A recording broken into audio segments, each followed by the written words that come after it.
Hey, folks, today is October 3rd, 2018. This is Roland Martin Unfiltered. Sorry for our technical delays, but we are here. We are live. We're going to go right to our top story, and that is they are awaiting the deliberations to begin in Chicago in the case of Jason Van Dyke, the Chicago cop who killed Laquan McDonald. Van Dyke testified on yesterday. The defense and the prosecution, they have rested. The question now is what is going to happen when it comes to this jury? I want to go right now to Chicago with WGN Radio's reporter. He's been with us on a number of times, of course, talking about this case. And so I want to go to him. Pull him up, please. Domoti Piango. First of all, how you doing, Doc? I'm good. How you doing, Ro? What is the mood there in Chicago? Because obviously the jury, they're going to make their decision. Certainly, folks are hoping that this jury finds Jason Van Dyke guilty of murdering Laquan McDonald. Yeah, people are on edge. And one thing that we talked about the first time we chatted about this case was about how he was charged with first-degree murder and 16 counts of aggravated battery. A lot of activists were concerned about that charge of first-degree murder by the former state's attorney, Anita Alvarez, because they thought he may be overcharged. The understanding was that by some attorneys, was that Jason Van Dyke didn't wake up that morning and decide that he was going to shoot Laquan McDonald, so that first-degree murder may be hard to prove. Well, in yesterday's trial, when Jason Van Dyke took the stand, a witness for the defense actually said something that didn't play into the defense's favor. It was a psychologist who said that Jason Van Dyke told his partner, Joseph Walsh, when he was on his way to attend to that shooting, that he said, well, if this guy is stabbing out police car tires, why aren't they shooting him? And he says, or why haven't they done anything? And he says, quote, we may have to shoot this guy. So he was saying this on the way to the shooting, and a lot of attorneys are really looking at that statement, seeing if that can make that first-degree murder charge stick. Another thing that the people are worried about as far as the direction that will be given to the jurors is whether or not they'll be able, even though he was charged with first-degree murder and those counts of aggravated battery, will they be able to give him a lesser charge of second-degree murder if they so choose? And again, of course, we know in the Michael Slager, the cop in North Charleston, South Carolina, who shot and killed Walter Scott, he went to prison, but it wasn't because of the murder charge. Of course, there was a hung jury there, and he went to prison. He pleaded guilty to civil rights violations. And have we heard anything from the Department of Justice that they are going to also potentially pursue civil rights violations against Jason Van Dyke? At this point, to my knowledge, we have not. But this is something that activists are really honing in on and talking about. They've also been talking about this consent decree, trying to figure out what's going to happen. You know, as you may recall, and you talked about it at length while ago on multiple platforms, about the consent decree during the Obama administration. The previous attorney general recommended that some action be taken in the city of Chicago because of the actions of Chicago police officers. And Jason Van Dyke case, of course, was one of the linchpins of that whole discussion, but they're still hashing out between the city what that consent decree might look like. So from that aspect, those conversations are happening. I haven't heard anything in terms of civil rights charges, though, coming down against Jason Van Dyke. I think everyone is waiting to see how this will play out in the criminal courts. All right, Domate, we surely appreciate it, man. Thanks a bunch, and we'll be going back to you to see what happens in that case. I'm looking forward to it. All right, folks, I want to now go to Ohio, where a black police officer she was fired 2 years ago for posting comments on her Facebook page, a Facebook live stream, talking about police beatings in the aftermath of the Alton Sterling shooting in Louisiana. Nakia Jones, this is what she had to say when her son wanted her to know how does she feel as a cop about these shootings. If you are white and you work in the black community and you are racist, you need to be ashamed of yourself. You stood up there and took an oath. If this is not where you want to work at, then you need to take your behind somewhere else. I decided to work in the African-American community because I'm African-American and I wanted to make a difference. I'm a double minority. They would have got 2 hits for me because I'm African-American and I'm a female. I'm here because I wanted to make a difference. But how dare you stand next to me in the same uniform and murder somebody? How dare you? You ought to be ashamed of yourself. So why don't we just keep it real? If you're that officer that know good and well you got a God complex, you're afraid of people that don't look like you have no business in that uniform. Take it off. If you're afraid to go and talk to an African-American female or a male or a Mexican male or female, because they're not white like you, take the uniform off. You have no business being a police officer. Because there's many of us that will give our life for anybody. And we took this oath and we meant it. If you are that officer that's prejudiced, take the uniform off and put the KKK hoodie on. Because I will not stand for that. If you're an officer that works with me and you're wrong, I will tell you you're wrong. My heart goes out to that young man's family, because if it was my son, I don't know what I would do. I am my brother and my sister's keeper. That's why I'm going to keep this uniform on. Because today I wanted to quit when I saw that video. But I need for y'all to support the ones of us that are right. And I need for you to stand for those of us that are not right. Folks, Nakia Jones worked for the Warrensville Heights Police Department. She was later fired, basically for violating the sick leave policy. Joining us right now is her attorney, Ben Crump, as well as Nakia Jones. Glad to have both of you here. First and foremost, Nakia, I want to go to you. It's been 2 years since you were fired. Your husband is also a police officer. Is the police union, are they standing behind you? My union attorney is representing me. Unfortunately, our union guys are, I think, honestly, they're afraid of retaliation. So they're not, to me, they're not doing everything they could do for me. It's almost like I'm out on a limb. And just to let you know, Mr. Martin, it'll be a year, October 20th. I got fired last year, October 20th.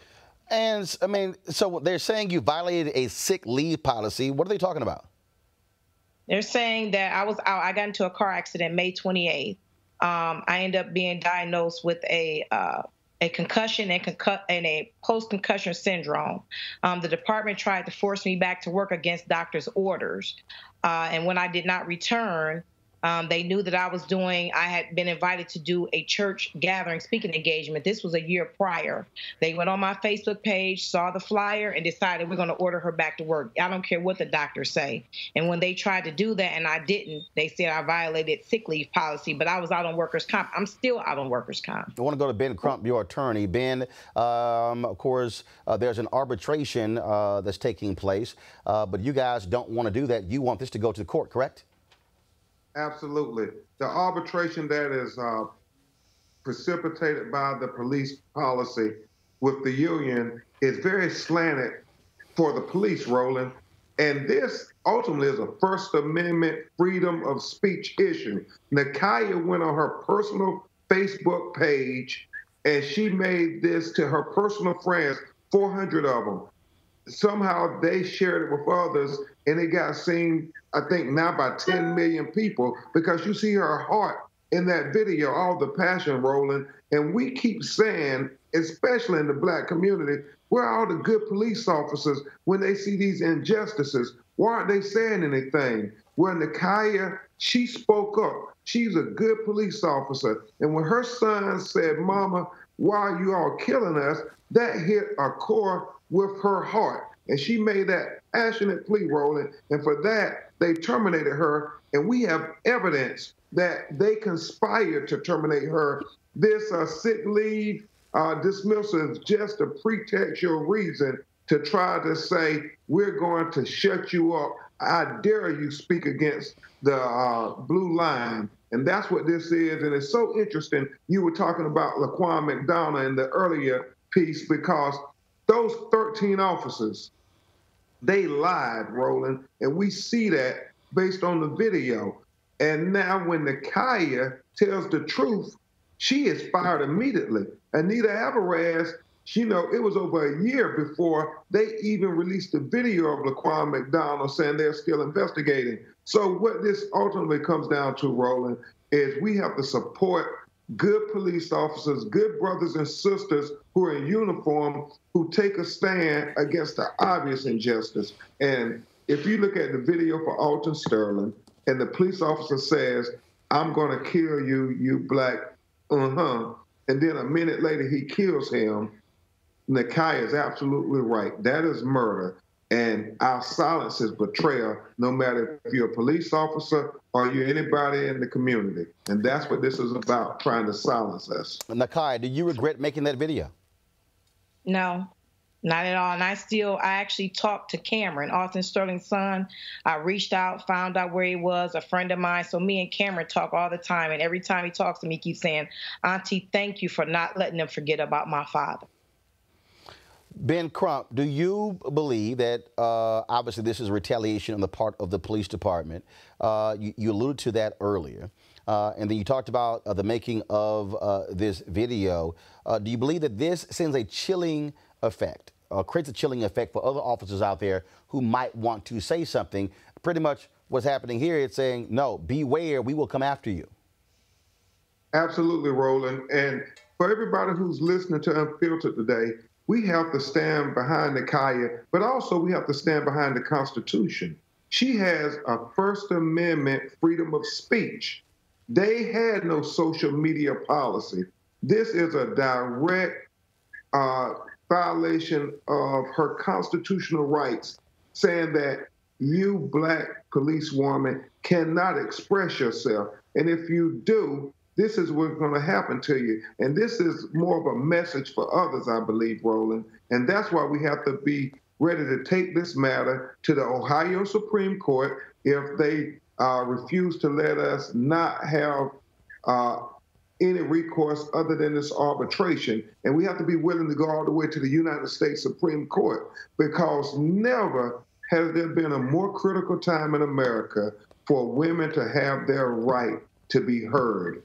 And thank you so much, Roland, for getting this out, because mainstream media don't want to talk about Nakia having her First Amendment rights to free speech. We are talking about all the Me Too stuff, but Nakia is part of the Me Too as well. She has a right to express herself as a woman, as a mother, as a person who cares about her community. And that's why we have to take this all the way up. Nakia, you also were invited to the White House to meet with President Barack Obama. Do you believe that that also is a factor in terms of your firing?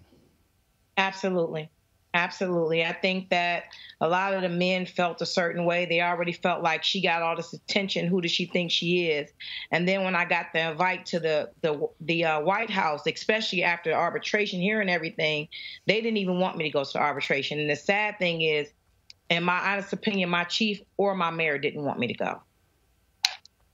And they hold 1 second, Ben, and they told you not to go? They actually, when I called and asked to go, my chief gave me the runaround. He said, I need everybody's information so I can check it out. I gave it to him. I didn't get a call back. My cousin knows the mayor personally. He called the mayor about 8 o'clock at night, and the mayor was like, oh, yeah, she can go. But I believe in the beginning, like they said, they both said thumbs down because they could not prove that I got the invite, which is not true. Ben, go ahead. Yeah, Roland, I was going to say, also, she got threatened. Her fellow officers said that she deserves a bullet to the back of her head for making that video. And Ben, 1 second, Ben. 1 second, Ben. When you say that, was that verbal? Was that written? Was that on a voicemail? Was it an email? Was it a social media? Where was that comment made? It was made throughout our police department, and actually it got so bad where some of the community heard about it, but it was on a little piece of paper in my mailbox that said, BITCH, you need a bullet to the back of your head. When I saw it, I just looked at it and was like, I can't believe this. In our roll call room, the only people that have access to our roll call room is police officers or the chief or something like that. You regular people can't go back. Then I got a letter that told me I was responsible for the 11 officers' death in Dallas, and I need to go get my Black Panther Party card. Then I got a real derogatory letter that they claimed they kept saying it's from a Black officer telling me to go get back on welfare, go back to East Cleveland, dance in the street with the cooties, told me I was disgraced. It just was really ugly. Ben, go ahead.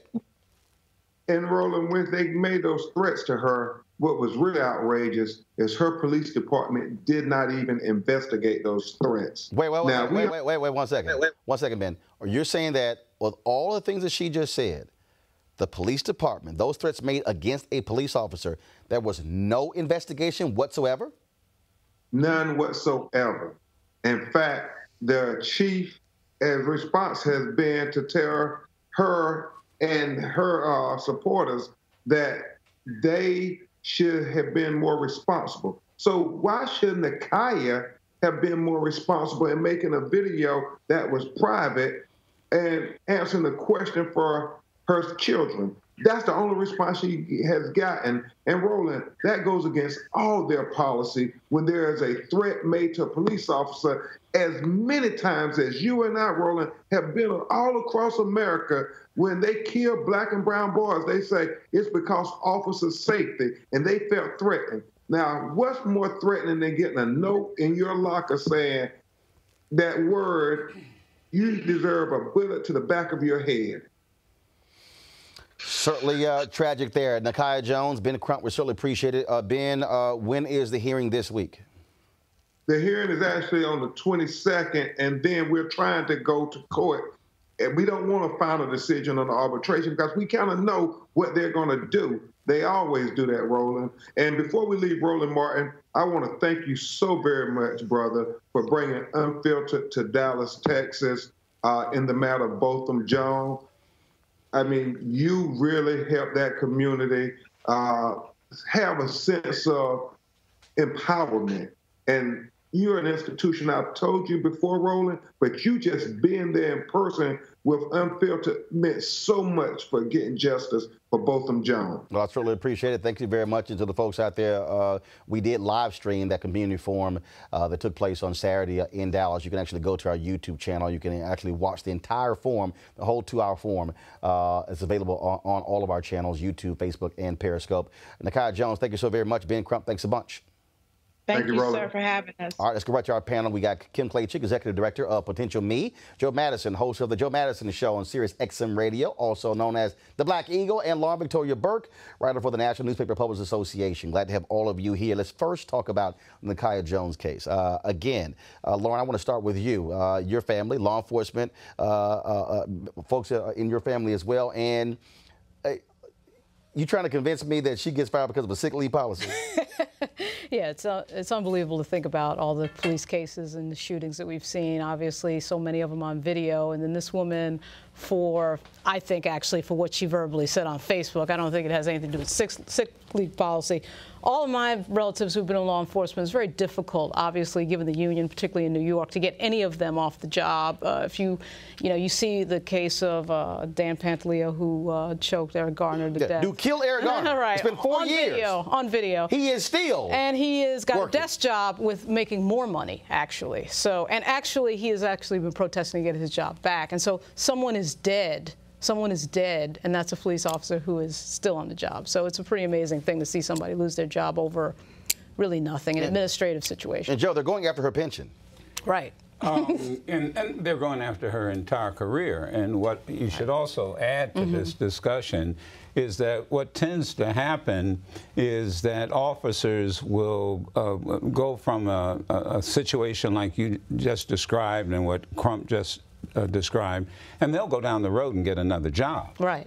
Especially in a little town like Ohio. I sat there just amazed, and when I read in prepping for this segment, I mean, all you have to do is go to the first 2 paragraphs, and you know this is a First Amendment case. The cop who killed Tamir Rice got fired actually from another police down the department road and got hired in Cleveland. Got hired in Cleveland. That's right, exactly. Where she works is in Cuyahoga County. Yeah. Right. No neighboring police department will hire her. Yeah, exactly. Right. And we know that these officers, if they shoot a young black man, the reality is, I don't care anywhere in the United States, their names don't get into a file. Right. And they end up going and working somewhere else. This is just absolutely outrageous because you have done this, I have done this. We have always asked black officers to stand up and speak out. Right. And she did just that. What they didn't like was the Maxine approach, and I mean Maxine Waters. Yeah, but also she didn't take any. She just didn't take any prisoners. They also didn't like the fact, Kimberly, that this thing blew up, that it went viral all across the country. Yes. It captured the imagination. It was shown on cable news networks, on local stations. It was shared all over the place. And to get an invite from the President of the United States, right. All of that. Absolutely, I think, clearly played a role in them saying, no, sister, we're going to put you in your place. That's exactly what happened. And I wondered, and that was my question, were they taking her out because of the sick leave policy. I doubt they have any policy that says because you post on social media, we could take your job from you. Well, no, they did try to argue with social media, but as Crumb said, they said, but y'all don't have a social media policy. Didn't have one. There's no way There's no way that they do. And so it's really sad, too. I learned a lot just listening to her today. I didn't realize that the notes were actually coming from someone in the police department, and then they decided not even to investigate it. That's huge. And I have to also point out, I don't believe Attorney Crump is actually on this case officially. He is reaching out and doing this like pro bono. Because no, he's on it. So he's going to actually be, he's actually presenting the arguments. He's involved in the actual arbitration hearing. But they want it to actually go to the court system. They don't want it. They don't want to be. So he's involved with it. They don't want it involved. They don't want to be just in the arbitration. They want this to be in the court system where you have discovery, where it's public. And can we bring up something else too? And don't let this go by. The union is not helping her. Any other time, the union. She's a union lawyer, but in terms of a union apparatus. Look, the apparatus, as you say, you're absolutely right. They gather around, they meet in someone's lower level in a house, and they start, here's what you need to say, here's how you say. That union is not helping her, and I bet you she's paying union dues. But here's the deal. Where are the Blue Lives Matter people? Where are the folks who love touting cops? You would think that would people. I really want to see, especially where the conservatives in this area, because again, this was a woman who was talking about the importance of the uniform, the importance of cops in communities. Where are they? It's amazing how they'll rally around the cops when in Cleveland they said we're going to pull the cops off the field because the players were kneeling or demonstrating the issue of police brutality. But I don't see them rallying around her. It's amazing how they're very quiet. They're not going to do it. It's always different. Yeah. It's like with the NRA when someone black, uses a gun lawfully, registered, et cetera, and the NRA doesn't say anything. The calculus is always different, as you can see. And so the challenge, reality is they're not going to do it. It's a great rhetorical question. We know they're not going to do it. So the real challenge should be, our organization, our apparatus, our sororities, our fraternities, the African American police organizations, and there's several of them out there. They need to do what we're challenging other people to do. And it was very surprising. I don't know if anyone's watched the video in its entirety, but her message was about unity. It wasn't even really about, yes, she talked about those cops that could be racist that are putting the uniform on, but if you watch the whole thing, she's talking about unity and having mentors come in for juveniles that are maybe going down the wrong path. That's what the message was really about. But the problem, though, is they don't like the fact that she dared to tell them, get the hell off of the forces and take the uniform off. And that's the fundamental problem here. The problem here, again, with people who are the likes of Sean Hannity and Fox News and these radio talk show hosts who are conservative, is they don't want to call out these thug cops. They don't want to say jack about the cops in Chicago with Laquan McDonald, who erased that video at Burger King. They don't want to say anything about how he lied by saying Laquan McDonald was charging him when in fact he was actually running away from him. See, they don't want to call him out. See, they want to rise to their defense.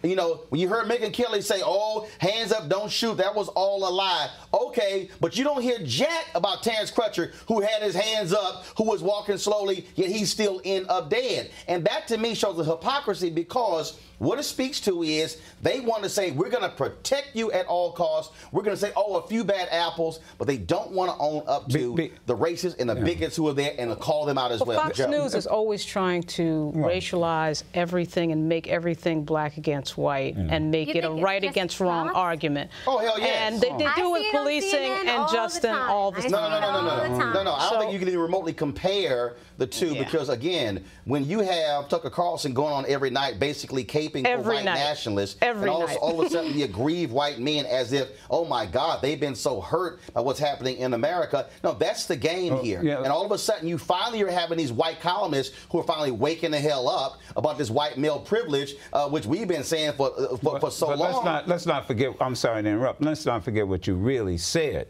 They ignore it. And there's an old adage, that which you ignore, you empower. And that's exactly why they're ignoring it, because it really empowers these racist officers to do it. Show me how much coverage Fox News is doing on the Jason Van Dyke trial. No. None. Show me. I mean, really, the breaking point for them really was Walter Scott, because the Walter Scott shooting was an absolutely in cold blood, in the back shooting, and even like Lindsey Graham and Tim Scott had to come out and admit that this was a shocking event, and even Fox News went stone silent on that, and that was one of the most sort of obvious examples of just an unjust police shooting on tape. You know, I mean, we can analyze Fox News all day long and all night long. You know, they should just take away the word news. Right. Fox News has and always has been propaganda. They were created for the purpose of propaganda. Excuse me, I knew Roger Ailes. You know, I know what they attempted to do when they put it together. Now we're how many years, a couple of decades ahead. Right. But their whole job was to have a network that went to the other side of the political policy debate. And that's what they designed themselves And let me show you. So I just went to foxnews.com and I typed in Kwame. No. I want you to, I want you. No, facts are facts. But I'm gonna read you. Matter of fact, do me a favor. Bring me the, I need the HDMI connection here. Because I need you to see this, because I'm proving with receipts. Okay, and then we can go to CNN.com. No, hold up. Now, you want to go there? You don't want to go there. You don't want to go there. No. You don't want to compare. Hold on, Kim. You don't want to compare. Okay, Kim. Black and white people against each other all the time. Hold on, Kim. Hold on. Just go there. Henry, go to my iPad. Just go there. Yeah. No, I got to go to my iPad. Go to CNN. Go right to CNN. What I did is I went to foxnews.com. Typed in Laquan McDonald. The latest, expert explains, Chicago officer testifies in Laquan McDonald murder trial. The latest, expert explains PCP effect on Laquan McDonald. Judge denies change of venue bid in Laquan McDonald trial. Cop accused of killing Laquan McDonald, I'm not racist. Trial of Jason Van Dyke, Chicago officer accused of murdering Laquan McDonald, begins with jury selection. Chicago police officer believes Laquan McDonald murder charge is political, I'm not a racist. Chicago judge slaps white cop on trial for Laquan McDonald murder with 2 G5 for violating gag order. Prosecutor, November 14, 2017, no more indictments in Laquan McDonald shooting. I don't see any stories on foxnews.com when the prosecution put on their case. Not one. What I see. Like Hold on. Wait. Kim, wait a second. Kim, wait a second. See, first of all, Kim, this is why you shouldn't be defending nonsense. Here's the piece. Okay, I'm not defending nonsense. Kim, I'm proving something. You're putting words in my mouth. No, I'm showing you. Go ahead. No, because you start caping for Fox News. I'm showing you something. Ahead. You go from the cop accused of killing Laquan McDonald, I'm not racist, to judge denying a change of venue, September 17th. 10 days go by. The latest, expert explains PCP effect on Laquan McDonald. They completely skipped over the prosecution putting the case on. Completely skipped over the inconsistencies in Jason Van Dyke's testimony. Completely skipped over it. Now, you said, let's go to CNN. We're going to do that. So I'm going to go to CNN.com. And let's look at all the stories. No. Let's look at the stories where they're purposely pitting black and white people against each other. No, Kim, that's cute. Okay. But I'm so we're just going to type in one case. No. I'm doing an apples to apples comparison.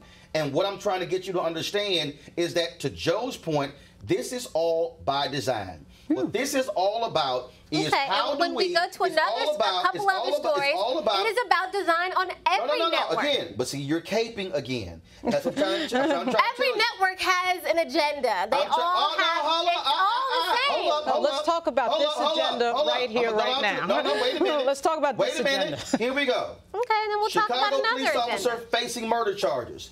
Laquan McDonald's family wants peace, no matter the outcome of trial for officer who killed him. Attorneys give opening statements in trial of Chicago officer charged with killing black man.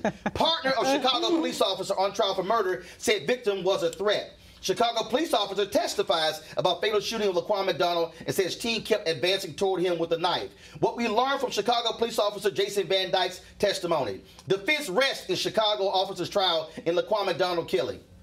You have far more perspective showing both sides of this trial. The point I'm making is a Fox News argument is, oh, we're going to ignore all the bad stuff with the cop. Right. But when he testifies, we're going to talk about him testifying. CNN does the same thing with other stories. I just read for you. They do the same thing with other stories. I just read for you. Oh, my God. No, they don't. Okay. Exactly what is on their website. With Quan McDonald, perhaps that is that case. But on other stories, the one that you said CNN didn't happen. does avoid things. Okay, let's look at Kavanaugh and Dr. Ford on CNN. No. See, let's look at that. Let's look at that. We are discussing, what happens right here with cop cases, because one audience, a white conservative audience, loves to go Blue Lives Matter, support the men and women in blue. But then when you have a black cop who is saying get rid of those folks who are beating people, then where are they? Can I throw in just one observation? Fox News has not done what Roland Martin's show did, or Joe Madison's show did, or what Crump just said. They haven't even interviewed this woman. And they're not going to. They didn't. And if Fox News is very honest, and they are news, quote unquote, then they should have that police officer on the show. They have not had it. And what we're trying to say to you, that's a conscious decision not to have her on. I understand and that. Why what I'm trying that? to say to you why is defend that? CNN does it with other stories. 1 second. That is what news networks No, do. wait a minute. Since you bring up Nakia Jones, Henry, go to my iPad. I'm looking right now on CNN.com. They have a video of her, black cop, at the Dallas shooting out wearing blue. Then they had an interview, Black and Blue, double despair for African-American police. Okay? Now, they have not done a story tied to Nakia Jones since July of 2016. And got that? Oh, wait.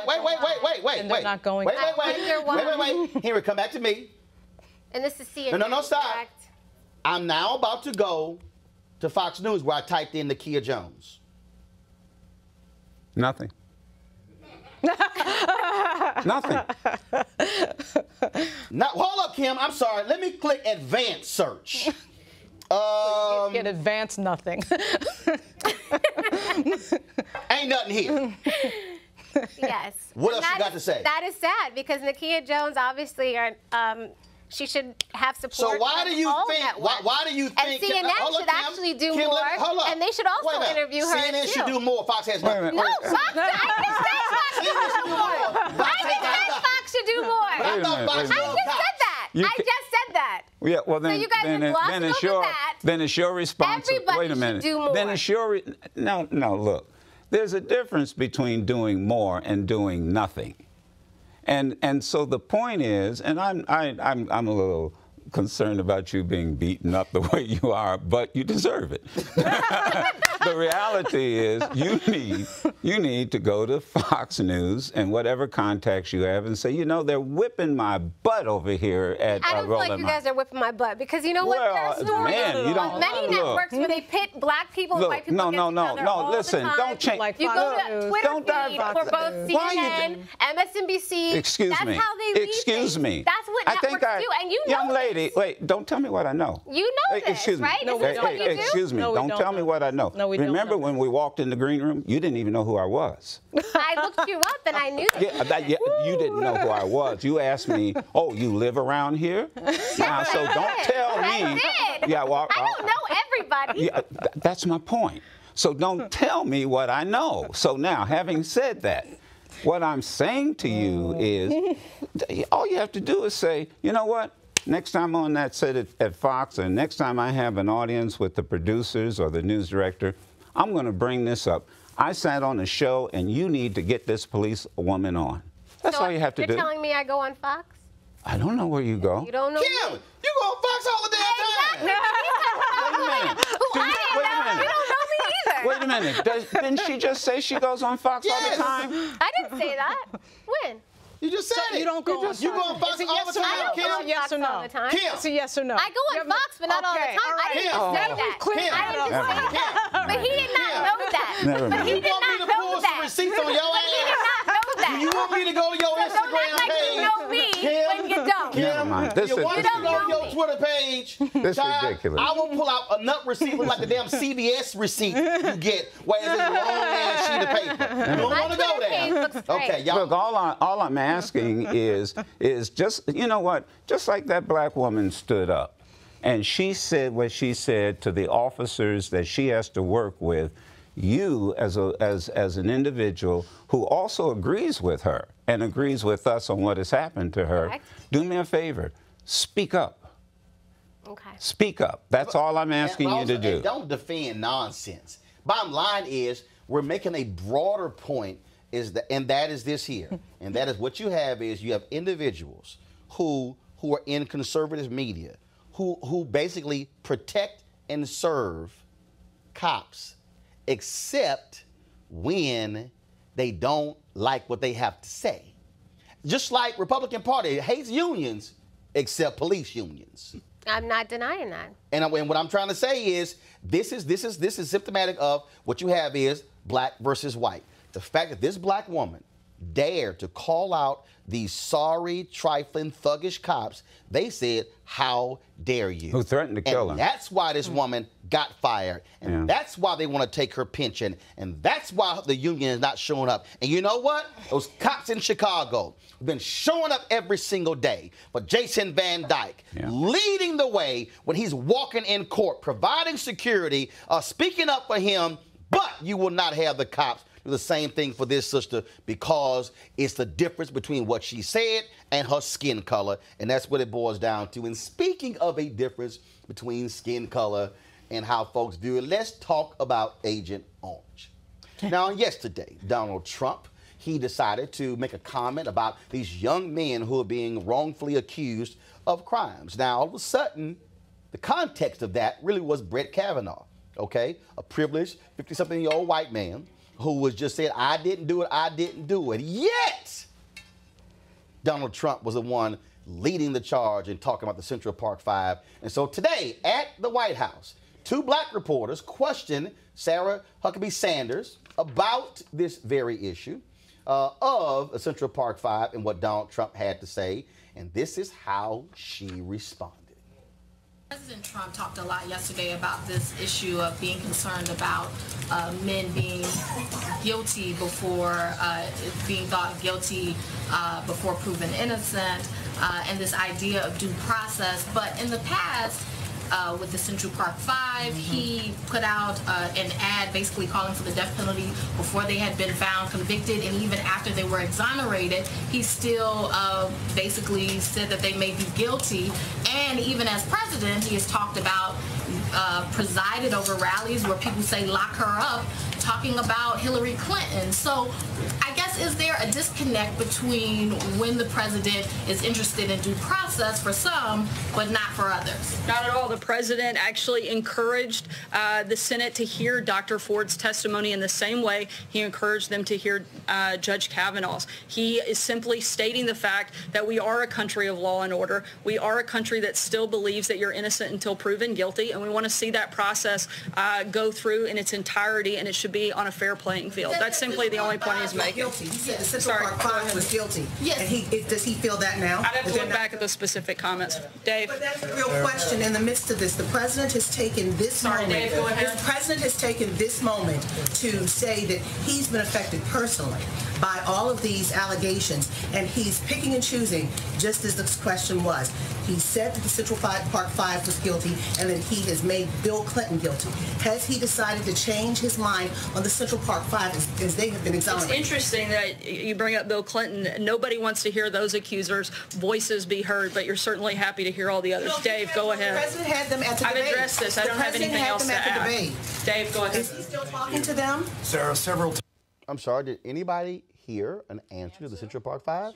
Did you actually hear? She can't answer because it's the depths of hypocrisy from this president that he stands up there and wants to talk about, what's so sad about it is that his underlying point is actually accurate. He is just, of course, the entirely wrong message for it.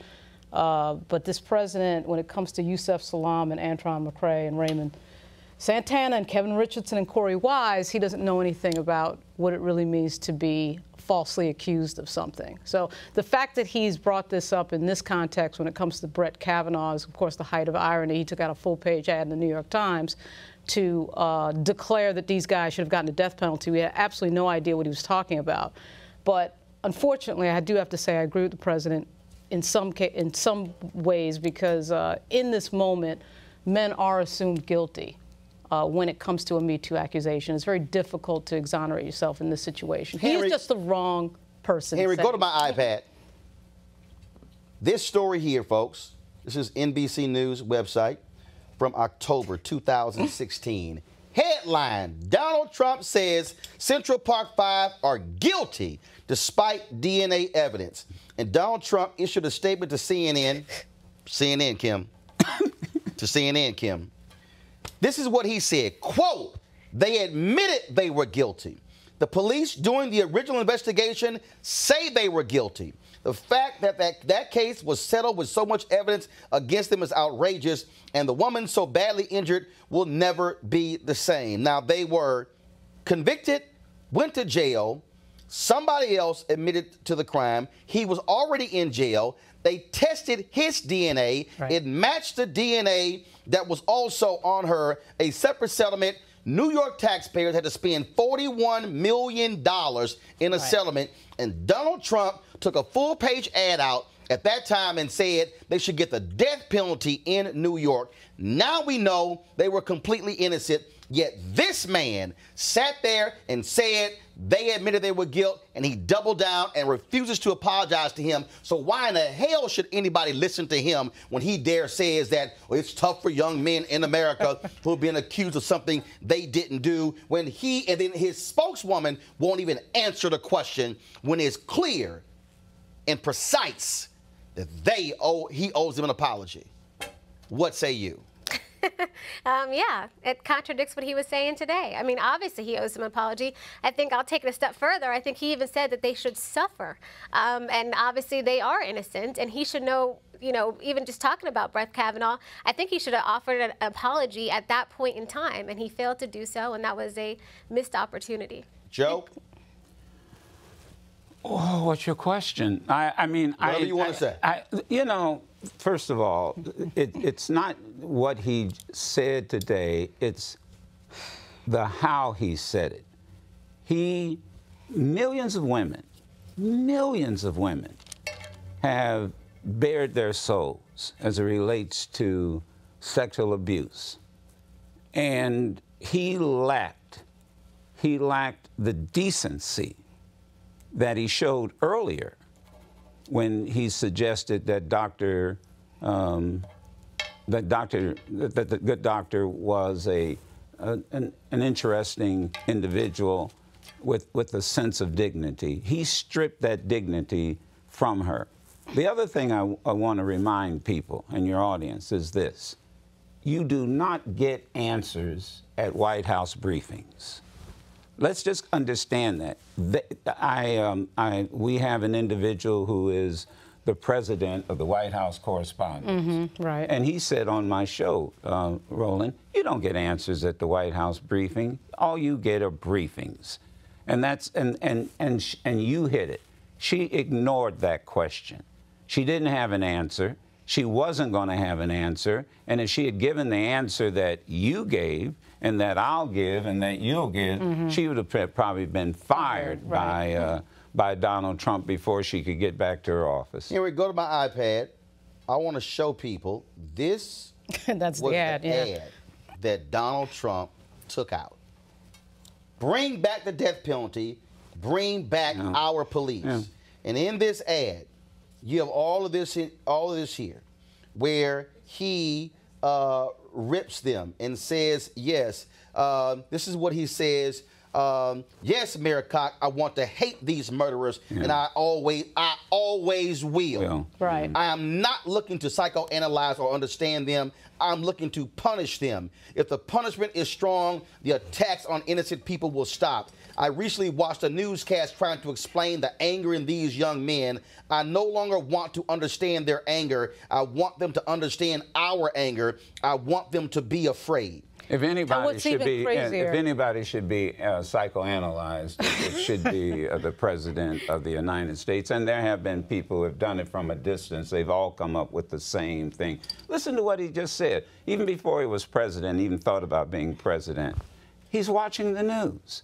You know, and we cannot have a president govern by sitting up watching the news unless he's watching this program.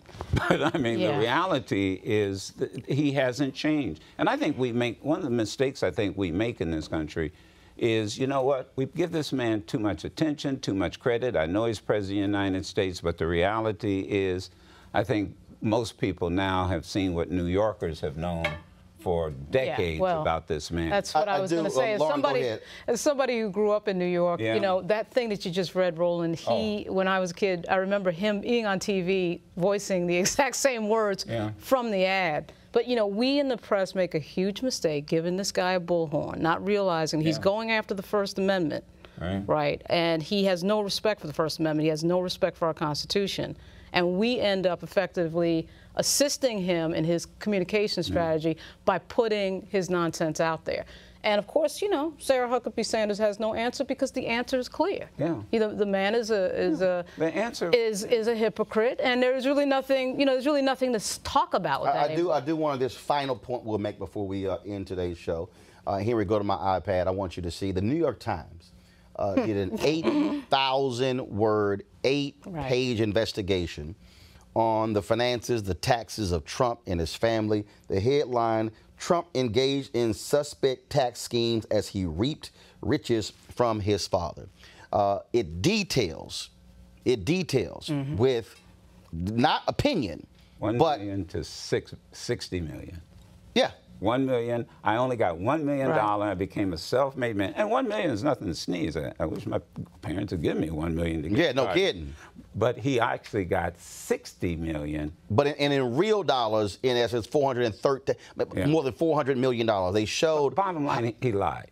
Oh, he lied. But here's the piece that you said earlier. They put in this story, and they actually criticized their own newspaper. One of the earliest stories the New York Times did on Donald Trump, where he was riding around in this silver limousine paid for by his daddy. That he had $200 million, and the Times printed it. And the reason that man is sitting in the White House now is because national media sucked up to Donald Trump. And they believed the lies. And they let that man go on television presenting himself as this great businessman, which was a lie. That which you ignore, you empower. And let me tell you something, Joe. And they've empowered him all the way. And I'm going to tell you this here. When I was at CNN, I remember Wolf Blitzer used to always interview Donald Trump. And I went to one of the bookers, Stephanie Katubi, and I said, why in the hell do y'all keep putting Donald Trump on? And it's like, oh, every time Donald comes on, we get great ratings. I said, go talk to real CEOs. People who have real companies. And let me tell you something. We were on, this is when he was coming on Piers Morgan that night. And I was on CNN.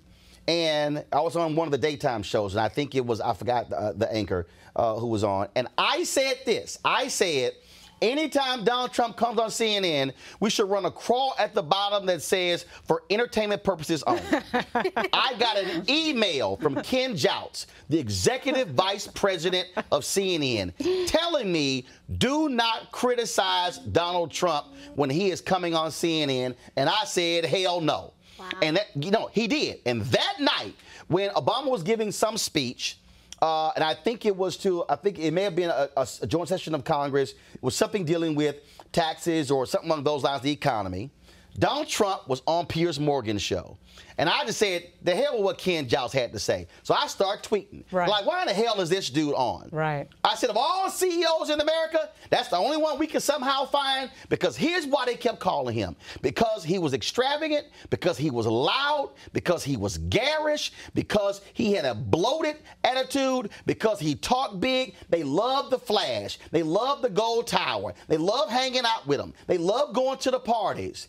And it was national media. It was a New York Post, the Daily News, the New York Times, it was a New York Observer, it was CNN, it was I can go down the line, all of these networks. But get to what Les Moonves said. Putting him on. Get to what Les Moonves said. He's making them money. And Donald Trump understood that from the very beginning that he was making the media money. In New York, where we have the two major tabloids, which in their heyday, with 1980s, 1990s, Daily News and the New York Post, he knew that that was a symbiotic relationship. He was making money for them. Moonves said it. And you get this quote. I play it almost once a week. Donald Trump may be bad for, now this is what he said. Yes, he did. Bad for America, but he's good for CBS. Now, let me tell you something. Anytime a CEO of a major corporation says that this man that we promote is bad for the country, but he's good for my company, that is unpatriotic and un-American. And dangerous. Oh, of course it's dangerous, because I'll say it and I'll end with this.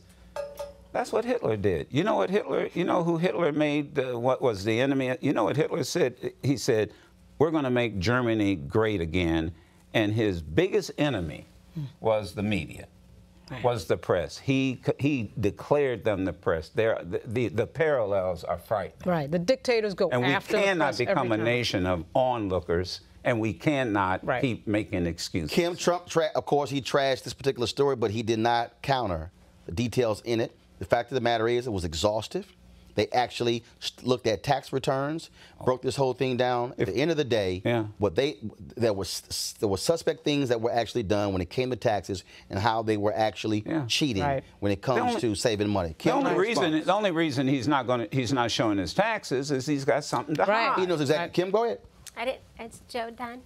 No, Joe done. Oh, I'm never done. Also think about that the time period. I mean, just that amount of money right now is a lot. Just think about then. But yeah, so, you know, you could say a lot about President Trump. You know, I know a lot of people do not favor him at all, especially in the GOP. And that's how it goes. The sad part is he's a master manipulator that unfortunately so many in the press have fallen for.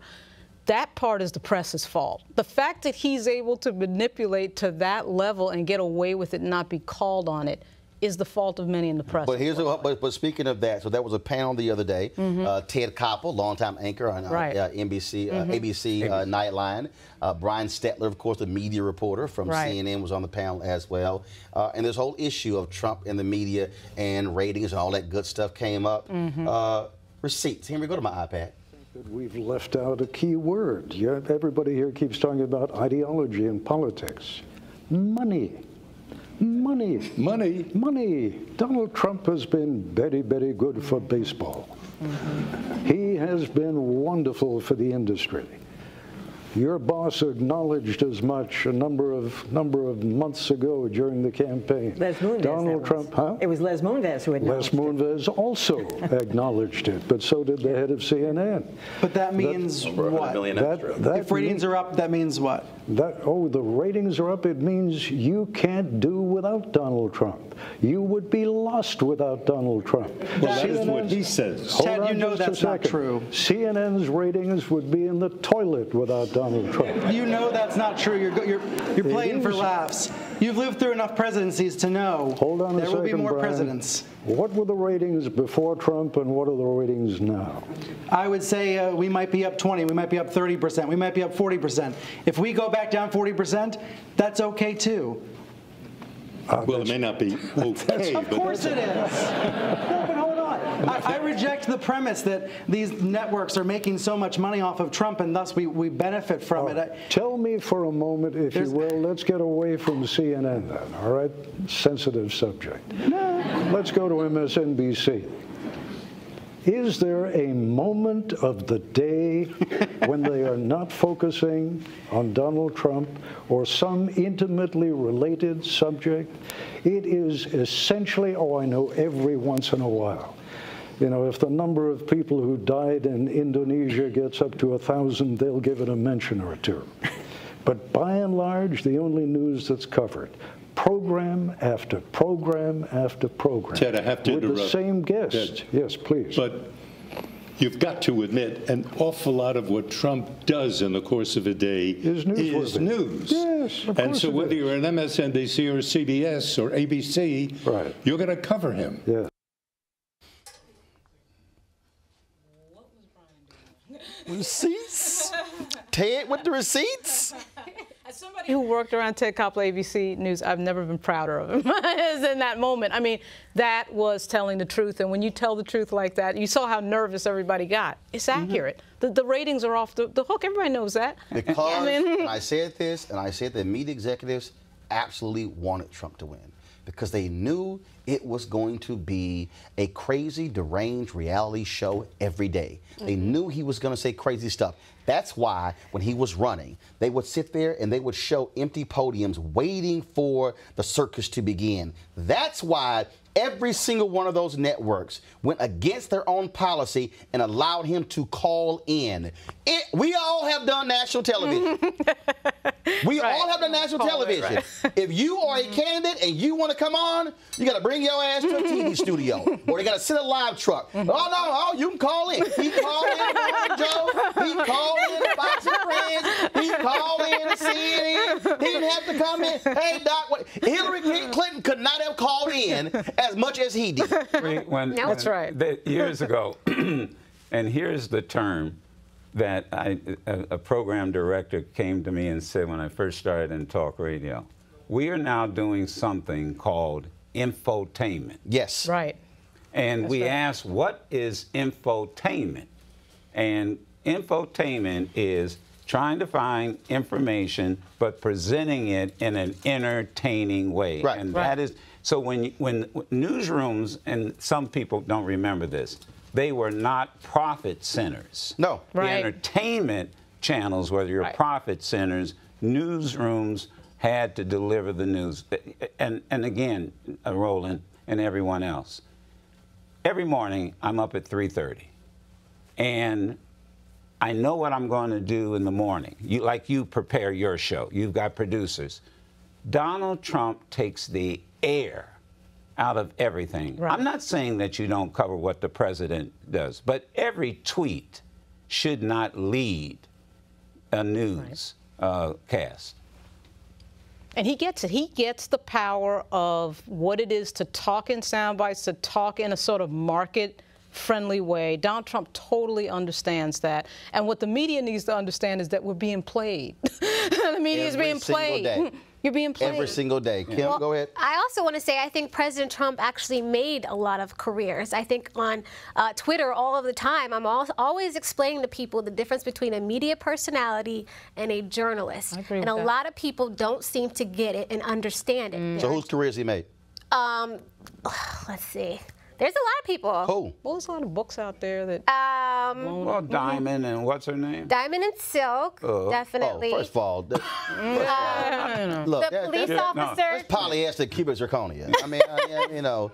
The police officer, Sheriff Clark. Look, you know how long those Paris Denard would not have existed on CNN without Trump. I said Paris would not have existed on CNN. Okay, first of all, Paris Denard, the only show Paris Denard could do was News One Now on TV One. Actually, Paris should be sending me a check because he wouldn't got the CNN job. But I mean, these people who get booked only to defend Trump, their careers were, of course, forwarded by him. And not only that, and let me go ahead and say this now so we actually have it on tape.